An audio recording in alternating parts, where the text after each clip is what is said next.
엘리에게 주시는 말씀은 사무엘상 2장 27절에서 36절, 사무엘상 2장 27절에서 36절까지의 말씀입니다. 하나님의 사람이 엘리에게 와서 그에게 이르되 여호와의 말씀에 너희 조상의 집이 애굽에서 바로의 집에 속하였을 때에 내가 그들에게 나타나지 아니하였느냐.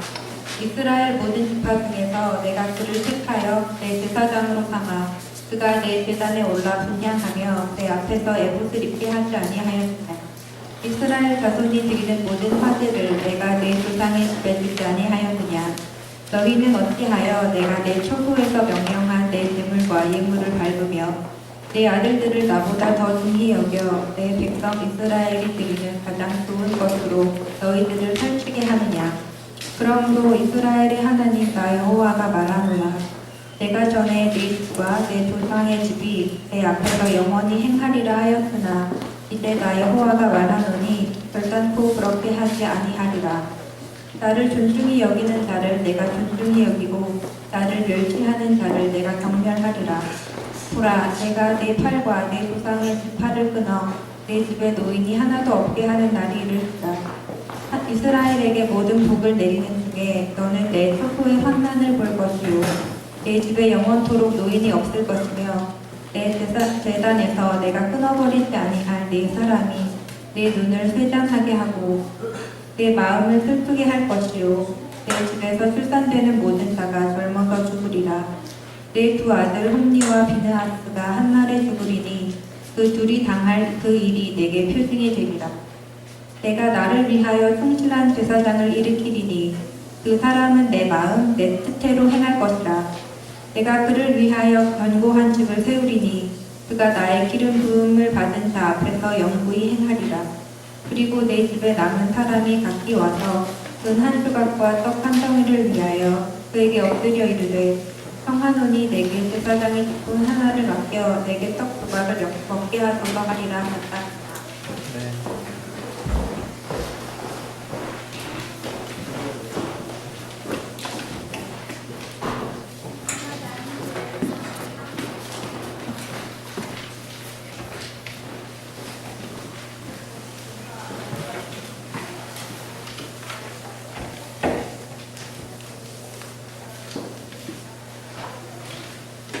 안녕하세요. 반갑습니다.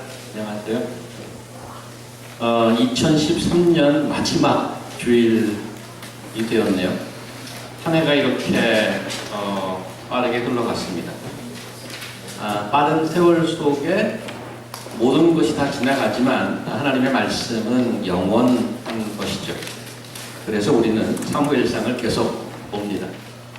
지난 시간 이스라엘 영적 지도자들의 사역과 사생활이 어떻게 동시에 타락했는가를 보았었죠. 통탄할 만큼 슬픈 그림이었음에도 불구하고 절망스럽지만은 않았다라고 생각되는 것은 하나님께서 조용히 자신의 뜻을 행하고 계셨기 때문입니다. 성경은 어린 사무엘이 자라고 있는 장면을 언뜻 보여주지 않았습니까? 오늘은 타락한 제사장 엘리 가문의 말로가 어떻게 될 것인지를 볼 텐데 결코 귀에 즐겁지는 않은 그런 말씀입니다. 하지만 좋은 약은 입에 쓰다고 하지 않았습니까? 필요해서 하나님께서 기록해 주셨습니다. 우리에게 주시려는 하나님의 메시지가 무엇인지 함께 살펴보도록 하겠습니다. 주보의 그 말씀을 좀 펴시고요. 오늘 본문 27절을 보면 어디서부터 왔는지 모르지만 갑자기 하나님의 사람이 등장하여서 심판의 말씀을 선포하는 것을 볼 수 있습니다. 하나님의 사전은 먼저 하나님께서 그동안 엘리 집안에 베풀어 주셨던 은혜를 쭉 언급하죠. 27절, 아주 오래전 이스라엘의 역사인 노예된 애굽에서 구해주었던 것으로 시작합니다. 계속해서 28절, 레위 족속을 제사장 지파로 선택해서 써주신 것, 하나님을 위해 일한다고 음식도 특별히 따로 떼어주시고 특별한 복을 주시는 것, 이러한 은혜를 말씀해주고 나서 잘못을 꾸짖기 시작합니다. 오랫동안 과분한 은혜를 받으며 살았는데 뭐가 부족해서 하나님 앞에서 죄를 범하는가 지적하고 있습니다.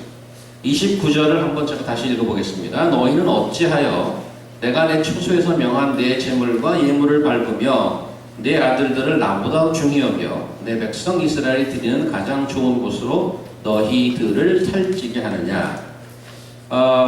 여기 보면 대부분 너희라는 복수 대명사와 동사도 지난번에 말씀드렸습니다만 히브리 동사가 단수 복수가 구분되어 있는데 전부 복수 동사를 사용하고 있습니다. 무슨 뜻인가 하면 엘리뿐만 아니고 엘리의 두 아들을 함께 꾸짖고 있다는 말입니다. 그런데 가운데 줄 보시면 29절 내 아들들을 나보다 중히 여겨라는 표현은 특별히 아버지 엘리 제사장을 향하고 있음을 알 수 있습니다. 지난 시간 본문 24절 5절에 의하면 엘리는 분명히 아들들을 야단쳤습니다. 그런데도 오늘 말씀을 보면 하나님께서는 엘리를 향해서 꾸짖고 있는 것을 볼 수 있습니다. 잘못은 아들들이 한 거 아닙니까? 29절 그 뒷부분 자세히 보면 가장 좋은 것으로 너희들을 살찌게 하지 않았느냐? 이것은 아들과 함께 엘리가 심판의 대상에 포함되어 있음을 뜻하고요. 나중에 4장에 가면 엘리가 죽는 장면이 나오는데 몸이 무거워서 의자에서 떨어져 죽습니다. 지난 시간 엘리의 두 아들이 제사하러 나온 사람들의 그 제물을 마구잡이로 빼앗고 그 여호와 앞에 드려지는 제물을 그냥 빼앗아가는 장면을 보지 않았습니까? 그렇게 해서 소문이 좋지 않자 아버지가 야단을 치지만 효과는 전혀 없었습니다. 오히려 오늘 말씀이 가장 좋은 곳으로 너희들을 살찌게 하지 않았느냐. 이 말은 자식들이 빼앗아온 고기를 너도 같이 먹지 않았느냐라는 뜻도 되죠. 하나님이 엘리에게 지적하는 바는 고기를 먹었다는 것이라기보다 잘못을 고치기는커녕 너도 같이 동조했다고 지적하는 겁니다. 하나님이 백성을 이끄는 제사장으로 자기 자식들이 그 자리에서 잘못하고 있는데 막지 못한 것은 그렇게 죄가 가볍지 않습니다. 그런 죄는 마치 장관인 아들들이 나랏돈을 계속 횡령해 먹고 있는데 총리인 아버지가 그 돈으로 부동산 투기하고 주식을 사모은 것과도 흡사합니다. 30절 이후에 보면 하나님의 심판이 선고됩니다. 판결문의 요점은 이렇습니다. 엘리의 집안이 하나님을 섬기는 자리에서 모두 끊어지고 망할 것이다. 무서운 중형이죠. 그런 심판의 원인은 하나님 앞에 저질러진 죄악에 대해서 아무 조치가 취해지지 않은 것이고 그 이면에 좀 더 본질적인 원인은 하나님보다 인간을 더 위에 둔 것입니다. 자기 자식들 귀하다고 하나님의 거룩이나 영광의 자리는 온데간데 없어지는 지경까지 간 것에 대한 하나님의 무서운 심판이 내려졌습니다. 지난 20일에 저희 교회는 성탄절을 맞이해서 친구들을 부르고 음악도 하고 식사도 제공하면서 복음을 전했습니다. 참 좋았죠? 그분들도 박수치고 너무 좋아해서 오늘 같은 날 사실은 이 자리가 꽉 차게 구름같이 사람들이 몰려와야 하는 건데 보시다시피 현실은 그렇지 않습니다. 여러 가지 이유를 생각해 볼 수 있겠습니다. 그중 가장 큰 이유는 기독교 메시지의 본질 때문이 아닌가 생각이 듭니다. 성탄을 말하면서 예수 그리스도를 말하지 않을 수 없고 예수 그리스도를 말하면서 죄를 말하지 않을 수 없습니다. 복음의 핵심은 내가 죄인이라서 죽어야 하는데 하나님의 아들 예수께서 대신 죽었다. 그거입니다. 그래서 내가 다시 살았다. 그것이 메리 크리스마스의 이유고 그것이 굿 뉴스인 이유인 거죠. 정말 놀라운 소식이고 좋은 이야기죠. 그런데 뚜껑을 열어보면 실제로 대부분 좋아하지 않습니다. 왜 그럴까요?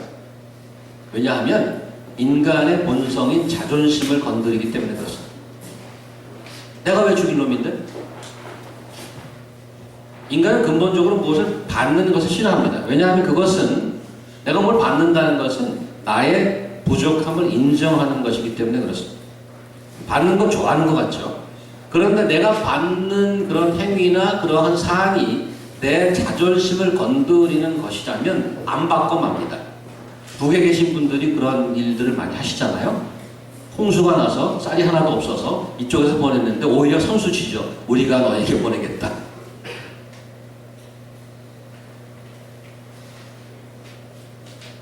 일반적으로 사람들은 남에게 싫은 소리 잘 안 합니다.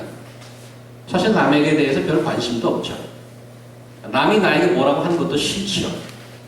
그래서 그러한 인간 본성에 가장 최적화된 주거 환경이 아파트입니다. 참 아이러니라는 생각이 들어요. 아파트만큼 수많은 이웃을 동시에 한 자리에 모아놓은 형태가 역사적으로 있었을까 모르겠습니다. 건축하시는 분들 건축 역사를 한번 보시면 요즘 고층 아파트만큼 그 수많은 사람이 한 곳에 한 빌딩 안에 있는 게 있었는가? 아파트에서 벌어진 가장 흔한 사건이 뭔지 아십니까? 층간 소음 문제입니다. 별것 아닌 것 같지만 그 일로 인해서 살인까지 부르는 끔찍한 일이 끊임없이 일어나. 저도 경험했고 가까이서 중간 소음 문제 같은 것을 겪은 사람도 보았습니다. 제가 본 사건 중 하나는 신학교 기숙사에서 있었습니다. 어처구니없는 일을 당한 어떤 전도사님 가정을 보고 제가 가슴이 참 아팠었는데 아래층에서 하도 시끄럽다고 외치고 그러니까 위층에 사시던 전도사님들이 자기 아이들을 교육시켰습니다. 집에 들어오더라도 양말은 계속 신고 있어라. 그리고 집안에서 이동 시에는 걸음걸이를 스케이트 타듯이 해라 이렇게. 발을 띄지 말고 스케이트 타듯이 이동하도록 지시했습니다. 십자가 복음에 감동해서 이웃을 섬기고 세상을 섬기겠다고 신학교에 들어온 분이 위층 아이들 뛰는 소리를 견디지 못하는 거죠. 우리는 대단히 예의를 지키는 사회에서 살고 있습니다. 프라이버시를 서로 지켜준다고 하고 고상한 말로 political correctness라고 하면서 주변을 끔찍이도 배려하죠. 그렇게 하면 직장에서, 학교에서, 사회에서 크게 문제없이 잘 살아가고 있다고 믿고 그렇게 살고 있습니다. 정말 문제는 사람들 사이에 이렇게 사적인 것을 건드리지 않고 덮고 살 수 있지만 하나님과 관계에 있어서는 프라이빗 영역이 없다는 것입니다. 그분과 관계에 있어서 하나님께서는 무관심하게 덮고 가는 것을 허락지 않습니다. 그분과는 늘 1대1로 대면해야 하고 그 대면하는 시간이 수시로 인간을 지으신 하나님은 한 사람 한 사람 자신과 관계에 있어서 예스 노가 분명하십니다.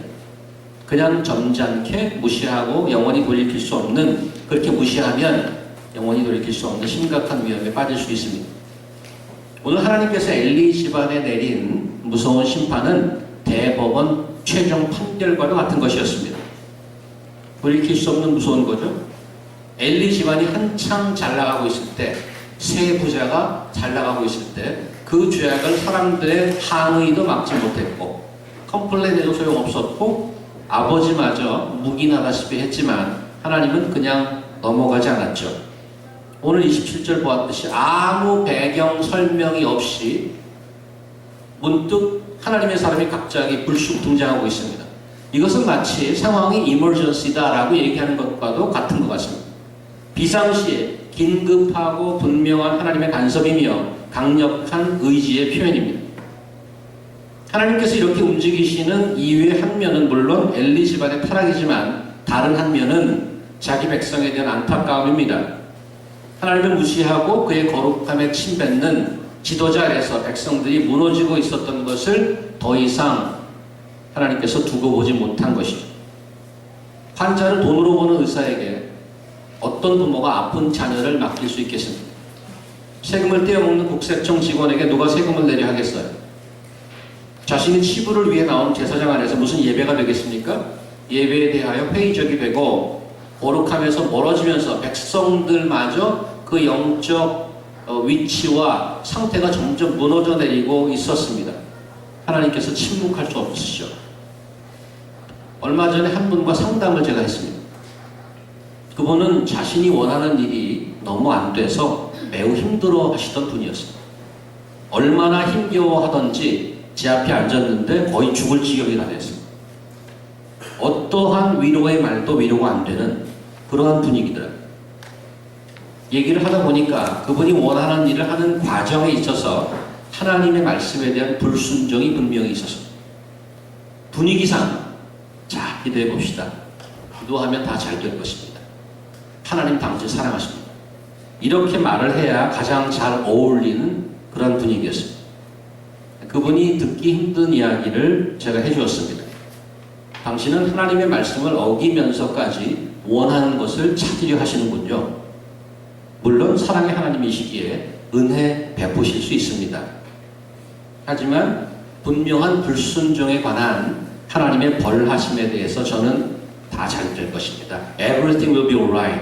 그렇게 말할 수는 없습니다. 말씀의 불순종 때문에 올 수 있는 결과에 대해서 분명히 알아두시기 바랍니다. 그 말을 하면서 인간적으로 얼마나 미안한지 모르겠어요. 제가 미안하다고 그랬어요. 죄송합니다. 그리고 미안하다고 그러면서 할 얘기 다 했습니다. 힘들어도 하나님의 말씀을 제대로 전달하는 것이 오히려 뭘 걱정하십니까? 다 잘 될 것입니다. 그렇게 넘어가는 것보다 훨씬 더 그분을 위하는 것이라는 확신이 들어서 쓴소리 했습니다. 하나님께서 하늘에서 내려다보는 경찰이나 검찰이 아닙니다. 나쁜 놈 찾아서 벌하는 게 하나님의 메인 잡이 아닙니다.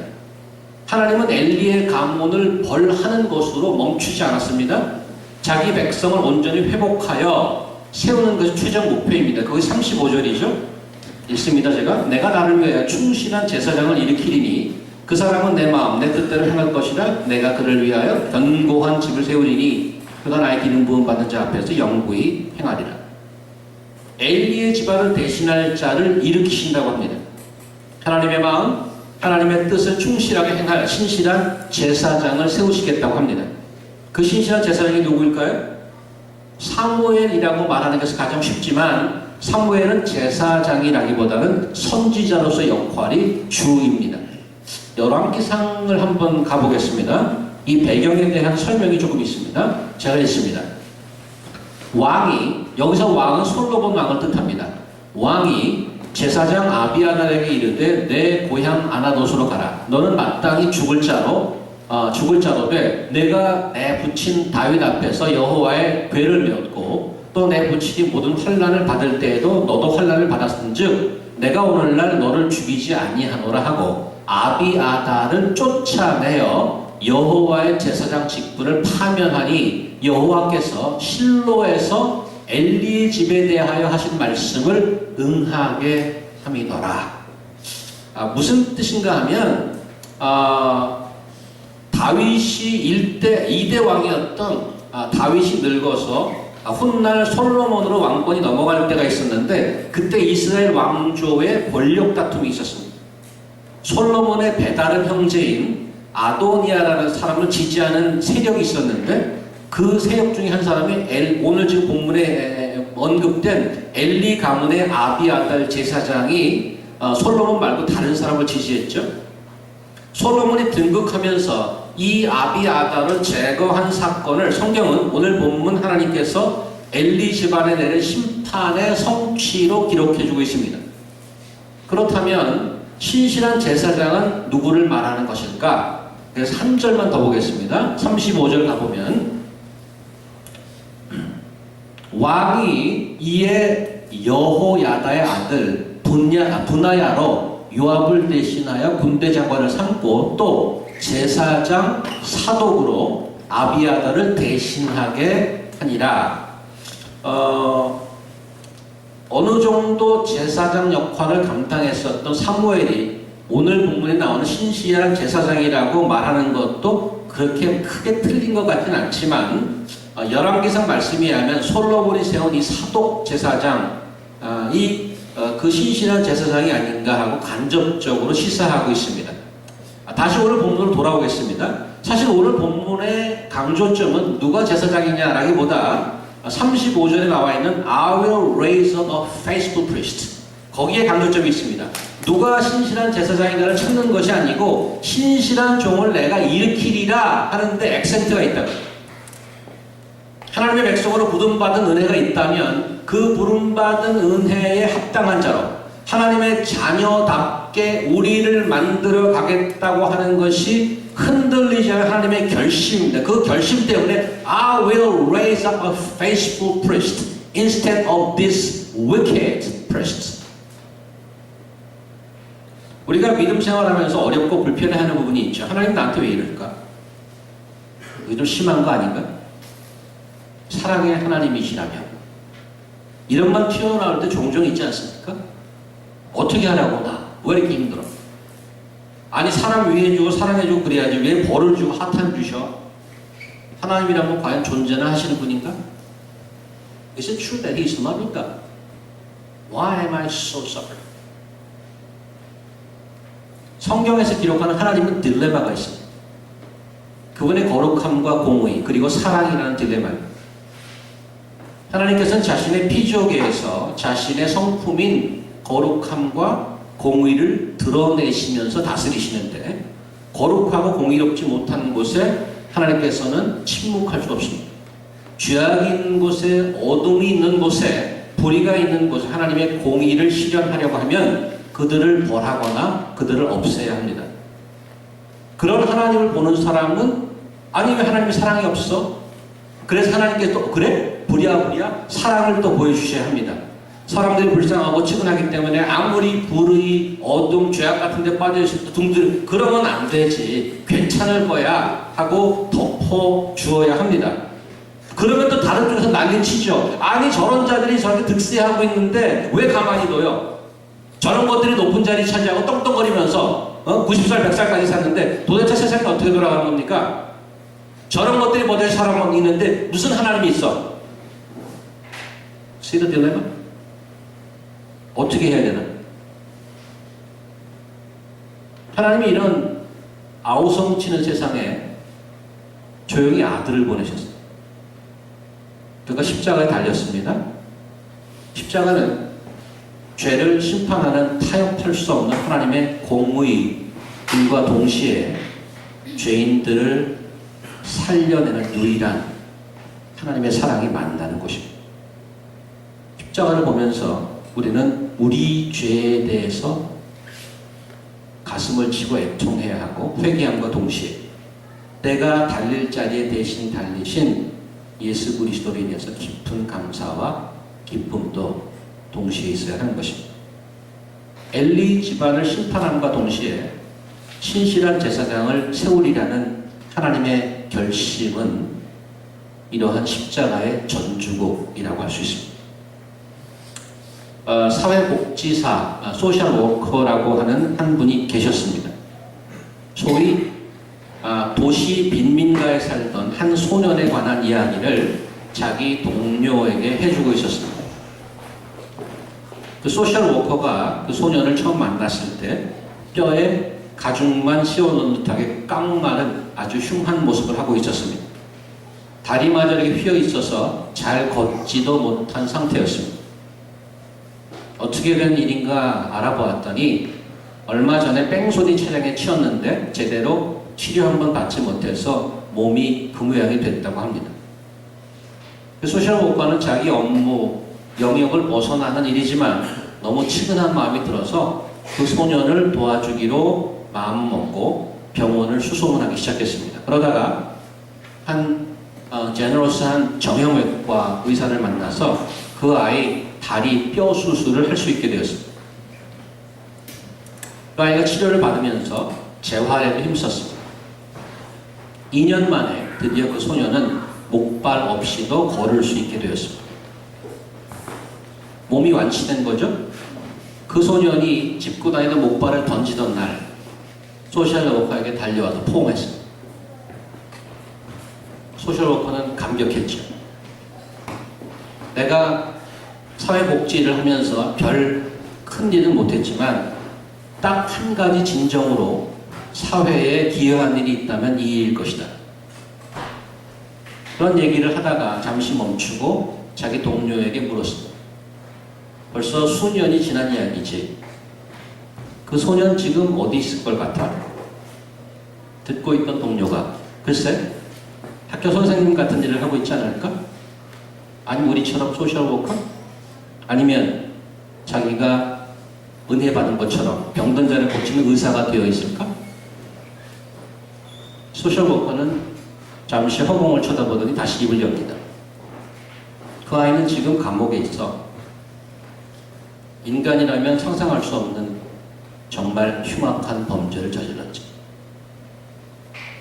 난 그가 다시 걸을 수 있도록 도움을 주었지만 그 아이에게 어디를 향해 걸으라고 가르쳐 준 사람이 없었던 거예요. 사랑하는 성도 여러분, 우리는 주님의 은혜로 사지가 멀쩡합니다. 부러진 다리도 없고 두 팔도 건강하죠. 시애리 시내를 30번씩 버쩍버쩍 들었다 놨다 할 수 있는 강한 팔을 소유하고 있습니다. 하루 저녁 축구 경기를 3게임 칠 수 있는 건강한 다리도 있습니다. 10사람이 모여서 30가지 주제로 5시간 동안 순서 없이 수다를 떨어도 다 알아들을 수 있는 놀라운 정신과 감각을 소유하고 있습니다. 근데 사실 그런 훌륭한 육체와 정신을 소유하고 있음에도 불구하고 더 아프게 느끼는 것들이 있습니다. 그래서 항상 힘겨워합니다. 그것에서 벗어나고 싶고 그 문제만 해결되면 다 잘 될 것이라고 간절히 바라면서 삽니다. 지금 힘겨운 게 현실이지만 사실 돌아보면 지금껏 살아오면서 수많은 은혜를 누리고 살아왔습니다. 그런데도 힘든 이유는 지나간 은혜, 아니 지금 나를 간섭하시는 하나님의 손길을 잊고 있는 것은 아닌지 곰곰이 생각해 봐야 할 것입니다. 우리가 늘 점검해야 할 것은 나는 어떻게 당면한 문제를 해결할 것인가 라기보다는 나는 지금 어디로 향해 가고 있는가 하는 것입니다. 엘리 가문은 오랫동안 특혜를 받았습니다. 그런 하나님의 은혜로 충분히 감사와 찬송과 기쁨으로 하나님을 섬기며 사람들로부터 존경받으면서 살 수도 있었습니다. 그런데 반대로 하나님과 사람들 앞에서 돌이킬 수 없는 죄악의 길을 향해 버젓이 가고 있었던 것이죠. 그동안 누렸던 은혜를 망각하고 하나님의 거룩을 저버리는 배은망덕의 삶을 살았던 것입니다. 자기만 망하는 것이 아니고 자기가 섬긴다고 하는 하나님의 거룩한 백성이 함께 무너지게 되는 원인이 되고 말았습니다. 그럼에도 불구하고 하나님께서는 또 간섭하십니다. 죄를 벌하시는 하나님께서는 동시에 신실한 종을 세우시겠다고 말씀합니다. 하나님의 공의 그리고 하나님의 사랑은 끊임없이 함께 가고 있습니다. 여기에 우리 소망이 있지 않습니까? 결코 포기하지 않으시는 하나님의 간섭함과 사랑. 그분 때문에 우리의 소망은 여전히 진행형 아니겠습니까? 사랑으로 또 우리 사랑하는 복음으로 하나 되는 교회 식구 여러분, 엘리의 자식들이 되겠는가? 하나님의 자녀로 살 것인가? 나의 문제의 골짜기에서 동굴을 파고 들어가 앉아 있을 것인가? 은혜의 산꼭대기에서 하나님의 은혜를 영혼까지 바라보는 그런 자가 되겠는가? 내년에 내 문제가 어떻게 해결될 것인가 궁금한가? 아니면 말씀의 나침판이 늘 분명히 가르치는 그런 방향을 따르겠는가? 한 해를 마무리하면서 또 새해를 기대하면서 하나님께서 우리 각 사람에게 또 우리 교회에게 주시는 질문이라는 생각이 듭니다. 기도하겠습니다. 하나님,